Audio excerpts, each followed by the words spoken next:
নমস্কার বন্ধুরা, আমার ছেলে জল দেখে শুধু নামার চেষ্টা করছে, জলে নামবে, স্নান করবে, তার জন্য খুব ছটফট করছে। আমি নামাচ্ছি না। এই যে খুব ঠান্ডা পড়েছে, ঠান্ডার জন্য আমার ছেলেকে আমি জলে নামাচ্ছি না। জলে স্নান করে ঠান্ডা লাগবে, অবশ্য নদীর জলটাও খুব ঠান্ডা, কালো জল। তো আজকে আমরা এই যে টিনের নৌকাটা দেখাচ্ছি। এই যে টিনের নৌকা, এই নৌকাতে আবার ইলিশ মাছও মারে। এই যে বড় নৌকা, এই যে বড় নৌকা, এই নৌকাতে আমার ছেলে একটু বসবে। বসো তো বেটা, বসো তো বাবু। এই যে কোথায় এসছি গো? ঘুরতে চলে এসছি আমরা।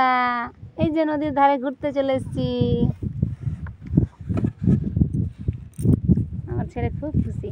এই যে নদীর ধারে ঘুরতে এসছি, আজকে প্রথম ওকে নিয়ে এসছি নদীর ধারে, তার জন্য আমার ছেলে খুব খুশি। তো বন্ধুরা, আপনারাও আসবেন এই নদীর ধারে, কত সুন্দর জায়গা। হরে কৃষ্ণ, হরে কৃষ্ণ। এই যে আমার ছেলে হাসছে, এখনো কথা বলতে পারে না, শুধু হাসবে পাগলের মতো। হা হা, হাসো হাসো হাসো।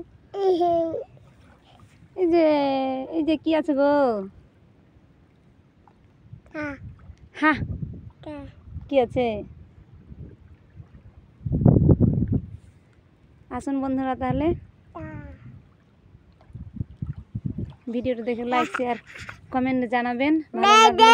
ভালো লাগলেও জানাবেন, খারাপ লাগলেও জানাবেন। আমার ছেলে, এই যে দেখেন আমার ছেলে কি বলছে। আমার ছেলের ভাষা আমি বুঝতে পারছি না, সে গোবিন্দের মতো ও কি বলে না বলে। এই যে বাবা, এই যে কি গো, তুমি নামবা, তুমি নামবা এখানে, তুমি নামবা বালিতে। এই যে নামো, এই যে হরি বল। এই যে এই যে এই যে তাই তাই করো তো, তাই তাই করো, তাই তাই করো, তাই তাই করো। এই যে আমার ছেলের 22শে জানুয়ারি হ্যাপি বার্থডে আছে, তার জন্য সবাইকে নিমন্ত্রণ। আমার ছেলের হ্যাপি বার্থডেতে সবাই আসবেন। এই যে এই যে এই যে কি আছে গো বাবা?